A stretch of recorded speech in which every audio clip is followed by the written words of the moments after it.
la grabación.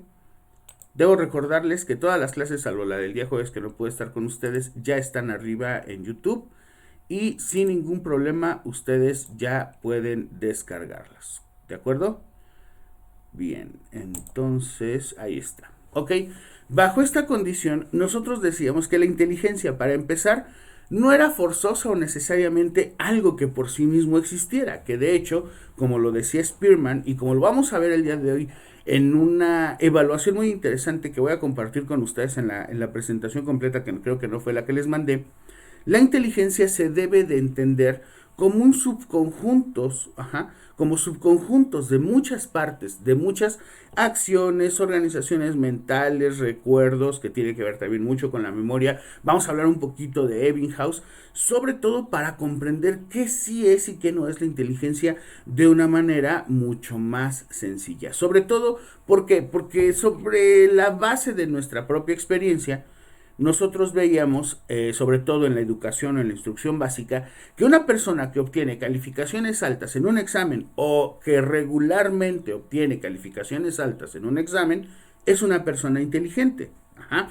Nosotros decíamos, no, pues si estás en el cuadro de honor, si sacas puro 9 y 10, etcétera, etcétera, etcétera, entonces eres una persona inteligente. ¿Hasta qué punto, nivel o grado esta supuesta inteligencia que estaba más ligada quizás a la comprensión, no a la memoria, perdón, al revés, a la memoria y no a la comprensión, forzosamente tendría que conocerse como inteligencia? Y cómo al final toda esta estructura puede irnos ayudando a comprender que no solo es la memoria, sino que hay otros factores. Veíamos lo que hizo Howard Gardner de una manera muy general, obviamente. Por ahí hay un texto de él que creo que tiene unas bases muy interesantes en otras teorías que ustedes espero puedan después analizar y descubrir. O sea que no hay nada nuevo bajo el sol, pero que al final de cuentas impacta en algo.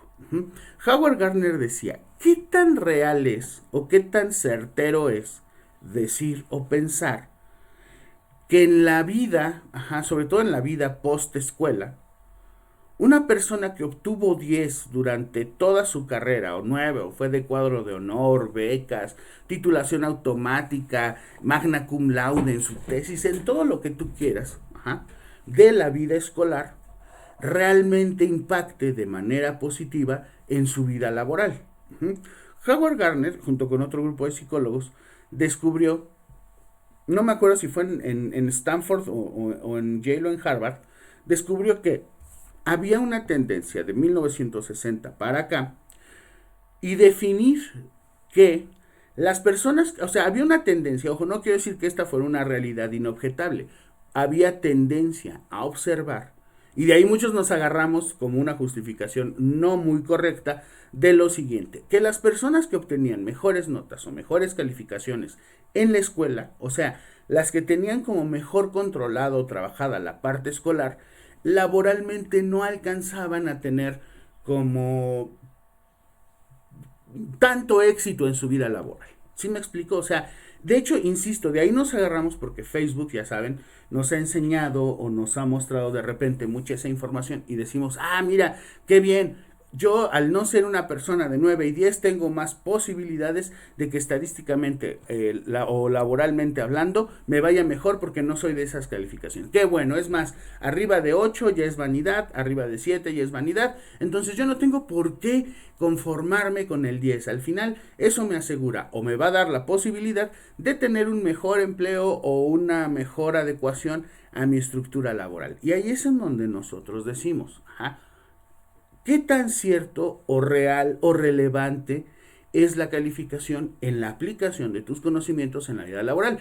Pero fíjense cómo de repente todo se tergiversa y cómo de repente nos conviene agarrar lo que escuchamos que suena bien para nuestras propias causas. Te explico. Este experimento en la vida iba para demostrar que una calificación no te iba a ayudar práctico laboralmente hablando allá afuera, de donde ya hemos dicho que pasan muchas cosas y donde ya hemos dicho cómo es la gente. Lo que se quería demostrar eran dos situaciones. Uno, la formación de la adaptabilidad. ¿Qué quiero decir? Imagínate, tú hasta el día de hoy, y si contamos que empezaste a estudiar el primero del kinder, o la preprimaria, o la guardería, después del maternal, cosas así, Tú llevas 3 años de educación preescolar más 6 años de primaria y ya van 9. Súmale 3 años de bachillerato y ya van 12, más 3 de bachillerato, más 4 de licenciatura. ¿Mm?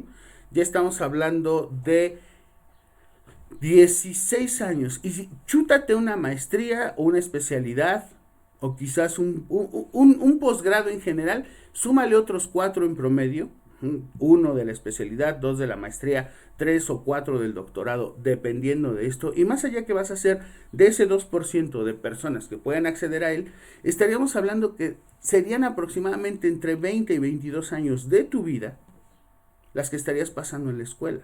O sea, toda tu primer parte de vida, réstale 3 años, más o menos, cuando naciste hasta tus 3 años, te la has pasado estudiando. Uh-huh.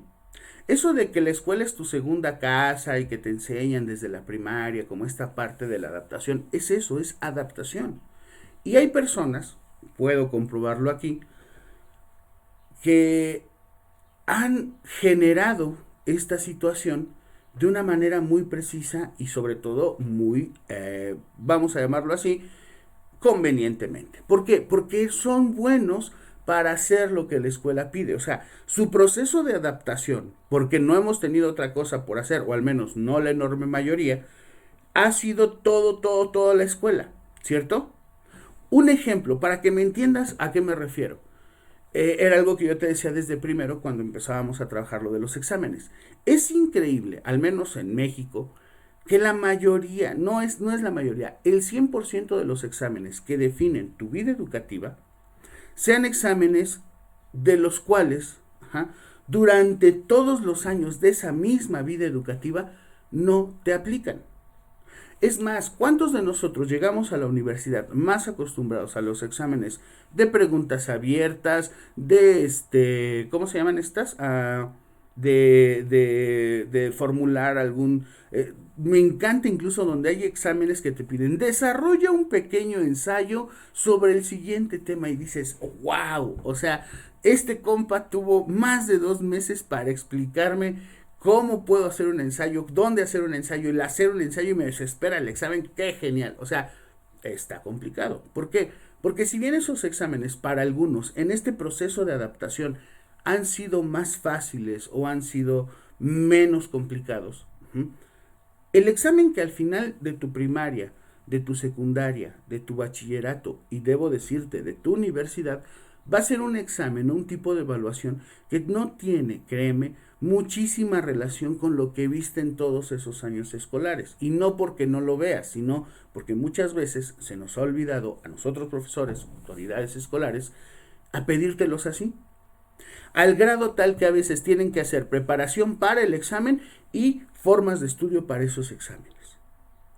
¿A qué voy? A que una de las causas que nosotros encontramos, por ejemplo, cuando hacemos la situación crítica que teníamos del examen EGEL, es que la gente básicamente no está preparada para leer ese tipo de exámenes. O sea, tenemos una enorme mayoría en donde su adaptabilidad se ha dado más, por ejemplo, a los ítems de preguntas abiertas que al ítem de opción múltiple, que básica o esencialmente partiendo de la teoría clásica de los test en donde hacemos una dimensión o un índice con sus respectivos indicadores, aunque los indicadores sean los mismos, que evalúan el mismo proceso de ese índice, la gente se va con la creencia o la falsa creencia de que el ítem de respuesta abierta tiene mayor efectividad o posibilidad de contestarse bien que el de ítem o forma cerrada. ¿Vale? Hasta aquí estamos de acuerdo. Ahora, ese proceso de adaptabilidad no solamente se dio a los exámenes. O sea, aprendimos a medir los exámenes, aprendimos a contestar bien los exámenes y aprendimos a memorizar o hacer, alguna forma de estructura para prepararnos para los exámenes, ¿no? Lo de los acordeones, no me acuerdo si fue en su grupo que les pedí, a ver, de tarea van a hacer el mejor acordeón que puedan, ¿no? Y decías, prof, neta, o sea, no manche, ¿cómo lo quieren? ¿Qué lo quieren? ¿El celular? ¿De qué manera, no? Y veíamos que esa estructura, en la cual nosotros poníamos aparte de nuestro ingenio y nuestra vista por el caso de las cosas milimétricas, también había un proceso de reflexión, o sea, para que tú hagas un buen acordeón para un examen, porque ojo, al día de hoy hay gente que llega a la universidad haciendo trampa, ajá, pero no haciéndole trampa al examen, sino haciéndole trampa al sistema. ¿Por qué? Porque lo que hace para pasar los exámenes es básicamente estudiar. O sea, es la forma más fácil de hacer trampa. Técnicamente, si lo analizas desde una perspectiva muy objetiva que tiene la universidad en cuanto al modelo educativo, los exámenes deberían de ser ese termómetro con el cual se evalúa, o así se hace o se intenta hacer, no solamente conocimientos, sino también competencias y habilidades que están inscritas en esos 12 rubros que cubre nuestro modelo, ¿cierto? El problema es que nosotros hemos aprendido de qué manera, sobre todo, insisto, en esto de los exámenes, nos conviene más ponernos a estudiar. Y no solo es al examen o a la materia, es también al profesor. Nosotros ya sabemos, por ejemplo, al día de hoy, si con ustedes no tengo ninguna bronca, ¿cómo va a ser mi examen? Pues de ítems. ¿Y qué es lo que tienes que hacer? Ah, pues estudiar. O incluso recordar, ¿no? En primero creo que era en porcentajes muy básicos del examen del que menos te tenías que preocupar, porque los temas eran así como muy light, ¿no? O sea, mira, va de A a B, de B a C, de C a D y así sucesivamente. Insisto, esto al final de cuentas es un proceso de adaptabilidad. La adaptación que tenemos nosotros de hacerle trampa a los exámenes, que es estudiando, repasando, haciendo resúmenes o acordeones o lo que tú quieras, al final de cuentas es ese punto reflexivo y eso nadie lo considera. Creemos o insistimos que es la calificación la que va a decir o va a hablar más de quién eres tú. O sea, sí, pero no. ¿Cómo? Mira, una calificación no va a definir ni a decidir quién eres. No, profe, yo tengo compañeros que hicieron conmigo el examen de la universidad y no quedaron. Y seguramente vamos a ser varios los que al presentar el EGEL, simple y sencillamente, pues no lo pasemos. Entonces, ¿por qué me dice eso? Pues por una razón muy simple. Todo tiene que ver con un proceso de adaptación. Y entonces no nos adaptamos a estudiar nada más, sino a estudiar para salir. ¿Hasta ahí me explico?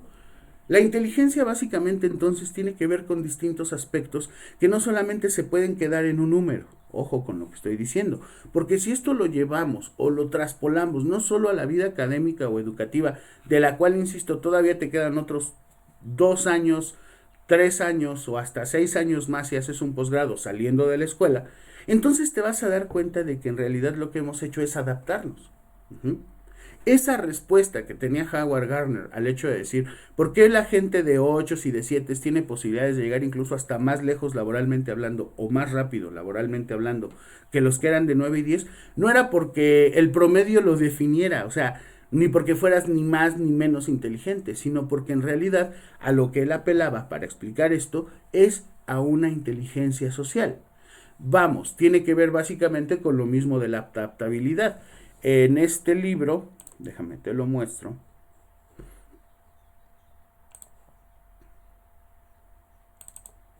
que se llama Estructuras de la Mente de Howard Gardner, que en realidad, bueno, es, insisto, y creo yo, una revisión de esto, de algo que ya se había escrito de las inteligencias múltiples. Él básicamente habla de que en todo este proceso, lo que tú haces o a lo que tú le apelas es a la adaptación.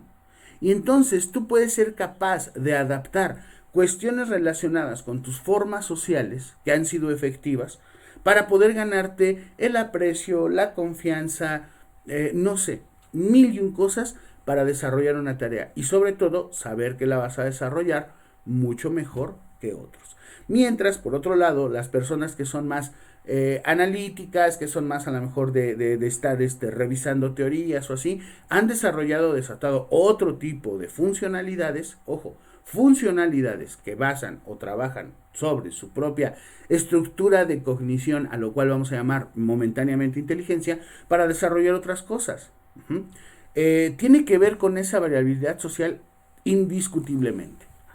Lo importante de aquí, ese es el capítulo 3, es que justamente todo eso no es algo que se pueda incluso llegar a heredar. Fíjate lo que voy a decir porque hoy va de lleno con esto del tema que vamos a hablar el día de hoy. Que insisto, creo yo, Es muy interesante, pero de repente tiene muchas trampas. Y muchas trampas en las que, desafortunadamente también, muchos de nosotros o algunos de nosotros todavía caemos. Fíjate lo que dice acá. En esta parte, Howard Gardner decía que hay una función que tiene que ver con la herencia genética. Es más, que apoyado en lo que un viejo conocido de nosotros llamado Francis Crick desentrañó sobre la estructura y composición del ADN, del ARN y sobre todo la capacidad que hay en estas sustancias de mantener o preservar ciertas cuestiones relacionadas con la herencia. ¿A qué voy? Se supondría, o muchos de nosotros aún lo creemos, que así como heredamos el color de piel, la estructura ósea, el tamaño, cosas así, el color de los ojos, ya lo hizo Gregorio Mendel, un fraile sueco, la inteligencia también se hereda. Es más, ¿cuántos de nosotros, fíjate el ejemplo que te voy a dar y cómo de repente se puede llegar a ser una de las grandes fallas en este sistema? Cuando estaba lo de las posadas, ¿se acuerdan? Lo de las posadas, los de las piñatas y tal. Después de que ya pasabas tú, cuando eras pequeño o pequeña, te cantaban una cancioncita bien chistosa. Y después del de dale, dale, dale, no pierdas el tino, porque si lo pierdes, pierdes el cariño. Te cantaban, ese niño es muy listo, se parece a su, y hacían una pausa y veían así como a tu papá y a tu mamá. Y entonces, por algunas situaciones o circunstancias de las cuales no voy a hablar, decían, se parece a su mamá. Y dicen, ok, soy listo porque me parezco a mi mamá. Fíjate, y voy a tomar ese ejemplo porque muchos de nosotros aún creemos, y por eso la necesidad de colocar este tema en esta evaluación previa sobre la sistematización de algunas teorías en cuanto a la evaluación de la inteligencia, muchos de nosotros creemos, apelamos o todavía le echamos la culpa a que la herencia genética, el medio, tu raza, tu estructura, tiene que ver justo con qué tan inteligente eres o vas a ser. Fíjate. O sea, que si en teoría el hijo de dos personas que fueron excelentes en la escuela, así que tienen su casa repleta de alumno del mes, cuadro de honor, estrellitas, todo lo que sistemáticamente hablando en cuanto a evaluación se refiere, estuvieron en los mejores niveles, o sea, papá y mamá, esperaríamos que la genética hiciera su magia y entonces el hijo fuera exactamente igual, ¿cierto?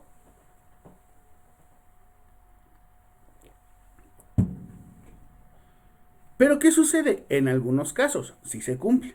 Ajá. O sea, tu papá era súper inteligente, tu mamá era súper inteligente, tú eres súper inteligente, pero tienes un hermano o una hermana que no lo es. Siempre tienes, o sea, si tienes hermanos o no sé, familia cercana que fueron creados en tu misma estructura, siempre va a haber uno que es mejor. Y si no lo tienes, seguramente eres tú. No te preocupes. O sea, vamos, acuérdate, la ley de la campana de la que hablábamos las clases pasadas, ¿no? En cuanto a estandarización. Entonces, se estandarizan los niveles en la familia.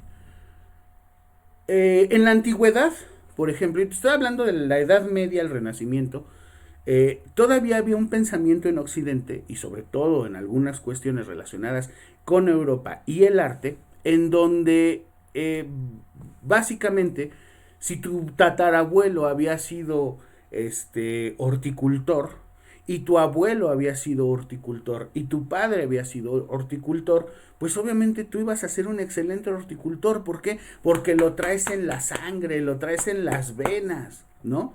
O sea, esta familia, por ejemplo, ¿no? Esta familia lleva más de 10 generaciones, o sea, casi más de 600 años, haciendo, bueno, serían menos, haciendo horticultura.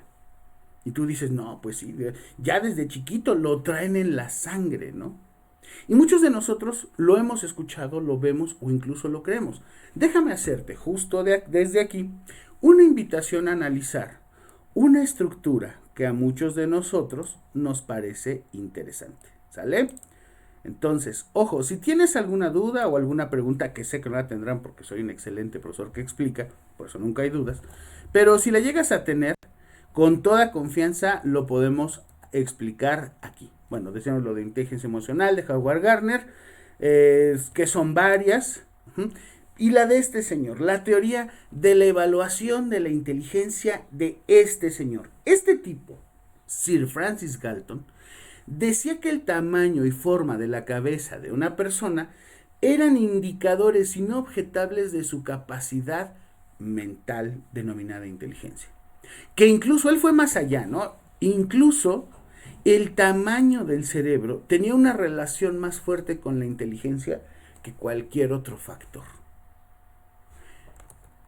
Y hasta el día de hoy, esta teoría, digo, de entrada Francis Galton, lo vamos a ver en estadística. Francis Galton, primo de Charles Darwin, o sea, sí saben quién fue Charles Darwin, el del origen de las especies y el mono y tal. Muy buen tipo. Tenía por ahí alguna situación que de repente, al día de hoy, nos pone a dudar muchas cosas. Ajá. ¿Tú alguna vez viste la película de Megamente? Siempre fue. Megamente era un tipo azul que tenía una cabezota grandota, grandota, grandota. O sea, que su cráneo o su estructura oseocraneal era protuberante, era grande, ¿no? Y fíjate cómo desde chiquitos, en la cultura popular nos enseñan que quien tiene la cabezota así grandota y así, es una persona inteligente. Otro, los memes. ¿Han visto el meme ese progresivo? Porque hay varias estructuras en los memes. Un meme progresivo, tipo el Winnie Pooh, pero con el Timmy Turner. En donde está el Timmy Turner así, ¿no? Así como lo más básico y está así. Y ya cuando está así como Super Saiyajin Ultra Instinto tiene una cabezota así venuda y como que está pensando. Bien, nos han enseñado a creer que esta teoría, que ojo, no quiero decir o puedo afirmar que nace con Francis Galton. Yo creo que desde la antigüedad, ajá, de eso lo alcanzo a ver en historia de la psicología y sobre todo en esta base de la evaluación de la psicología, de esta parte de la mente, que entre más cabezón eres o más grande eres, más posibilidades habría de ser tú una persona inteligente, que incluso el tamaño del cerebro estaba relacionado con la inteligencia. ¿Te acuerdas que en familiarización con la profesión decíamos, es cierto, ¿no? El cerebro del hombre y de la mujer es distinto y el cerebro del hombre, que es generalmente más grande, siempre solamente se puede concentrar en una tarea, mientras que el de las mujeres está o puede tener la capacidad de atención en varias cosas al mismo tiempo? Y todo, sí, sí, sí es cierto, sí, yo lo veo a diario, no sé qué. Pues no es cierto. Veíamos que cuando poníamos el cerebro de un hombre o el cerebro de una mujer, era imperceptible vamos, el decir que era uno de un sexo o del otro. Al final de cuentas, arrastramos muchas de estas cosas. Y el día de hoy, fíjate, ya ves mi presentación, ¿verdad? Te voy a hablar de la frenología y de la fisonomía. Y te voy a platicar algo. Te voy a platicar algo que quizás te dé risa, que quizás te deje dudando, pero indistintamente a eso, por muy lógico o verídico que suene, no es real. Pero fíjate, o sea, esta parte que te quiero presentar es para que tú veas y sobre todo analices cuán complejo es para nosotros como psicólogos no solamente hacer los procesos formales de la evaluación, medición, calificación o normalización de niveles de cocientes intelectuales o así, sino para que te des cuenta cuán difícil es cambiar la forma de pensar de las personas cuando una teoría aparentemente sólida o muy lógica se enfrenta a esto. ¿Sale? ¿Ya están listos? Muy bien. Presten mucha atención a lo que dice al final. No es real, por favor. Ahí les va. Esto que ven ustedes aquí es una imagen de finales del siglo XIX, en donde se intentaba hacer una planimetría del cerebro humano. ¿Mm? En donde podemos hacer, por ejemplo, en el lóbulo frontal, los sistemas perceptivos, aspiracionales, la autopercepción, la percepción de la naturaleza, los actos reflejos, los sistemas morales y las funciones domésticas o humanizantes. Y decimos, sí, claro, es más, muchos de nosotros al día de hoy todavía pensamos, creemos o relacionamos mucho de lo que hacemos en psicología con esto. Pues déjame decirte algo. esta planimetría al día de hoy, o al menos de hace unos 60, 50, 40 años tal vez para acá, es totalmente artística. Ajá. ¿Por qué? Por algo que nosotros estudiamos en primero. ¿Sabes qué fue? El caso de Phineas Gage. ¿Te acuerdas del caso de Phineas Gage? Sí. ¿Qué le pasa a Phineas Gage? Bueno, Phineas Gage, estando en Vermont, chambeando en los trenes, un tipo joven, muy afable, muy querido, con un pues, potencial fuerte, después de que le atraviesa una barra de metal de poco más de unos 50 de tamaño, le atraviesa de la mejilla izquierda y sale sobre su lóbulo frontal derecho, siguió vivo. Y se dieron cuenta que entonces eso que pensaban que estaba acá, que era la moral, en realidad se encontraba por acá. Que eso que pensaban que eran las funciones de percepción espacio-temporal o cosas así, en realidad estaba más hacia acá. De hecho, y fue a partir de este caso que uno de los modelos, me imagino que ya lo vieron o lo van a ver en psicopatologías en cuanto a tratamientos, llamado lobotomía, pues hasta el día de hoy ha demostrado su ineficacia o ineficiencia en cuanto al tratamiento de algunos desórdenes mentales, porque en realidad no es que se cure, sino que simple y sencillamente se genera una desconexión obligada, obviamente, quirúrgicamente hablando, que bueno, quirúrgicamente hablando, el tipo que más la practicaba lo hacía en una roll house, una casa rodante, pero bueno. Y obviamente pues se alteraban estas formas de percepción y construcción que no estaban en lo moral hasta acá o acá, sino más de este lado. Pero bueno, por muchos años, debo decir, eso llamaba poderosamente la atención de la gente. ¿Qué es lo que sucedió? Este estudio que fue desarrollado por Gold, la frenología, es una antigua teoría de carácter pseudocientífico que no tiene ninguna validez en la actualidad, que afirmaba la posible determinación del carácter, los rasgos de la personalidad, así como tendencias criminales o la misma inteligencia, basándose en las formas del cráneo, cabeza y facciones. Imagina que algunas partes de tu cuerpo dijeran cosas sobre ti.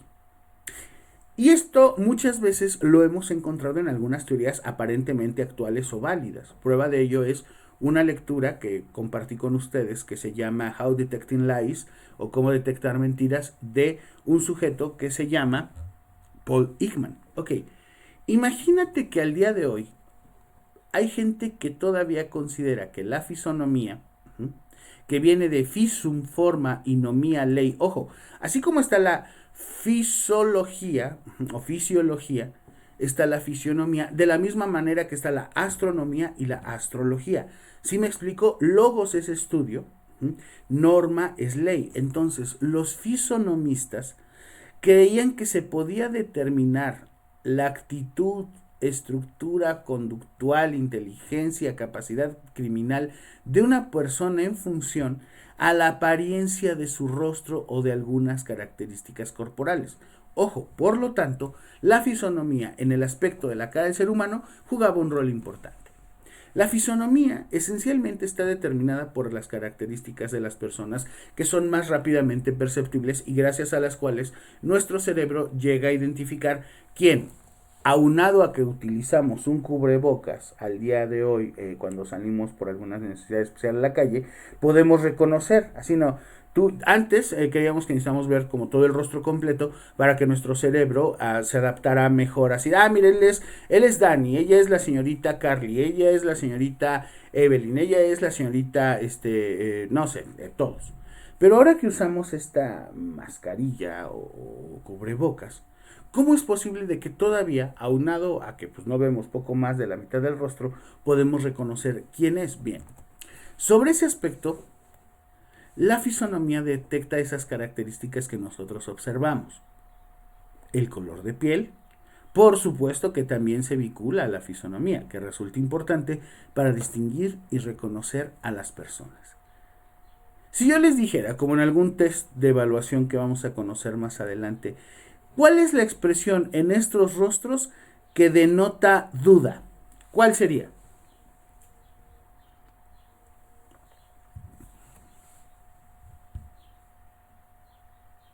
Yo diría que el primero, tal vez. Este de acá. No, el de la esquina superior izquierda. Ok. Bueno, no sé.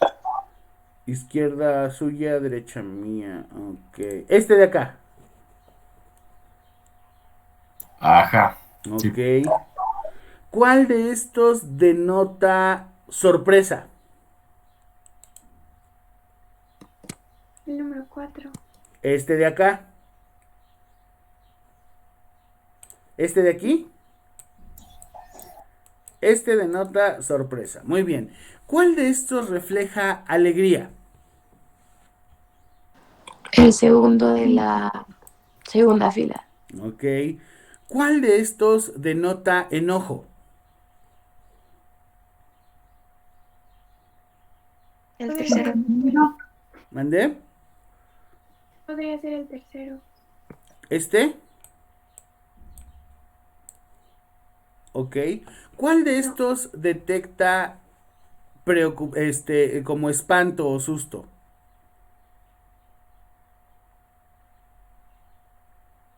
El señor Canoso. Este de acá. ¿Y cuál de estos, obviamente, refleja abrumación, preocupación, melancolía, tristeza? La señora de las ojeras. Esta de acá. Bien, somos excelentes fisonomistas. Podemos detectar algo que por sí mismo no se puede ver, porque como tal no existe, pero que es expresado por nuestro cuerpo. Hay que a veces, obvio, de aquí salen, insisto, muchas cosas, pues obviamente no se pueden ocultar tan fácilmente. Ujú. ¿Has escuchado la canción? Fíjate lo que te voy a decir. ¿Has escuchado la canción Payasito de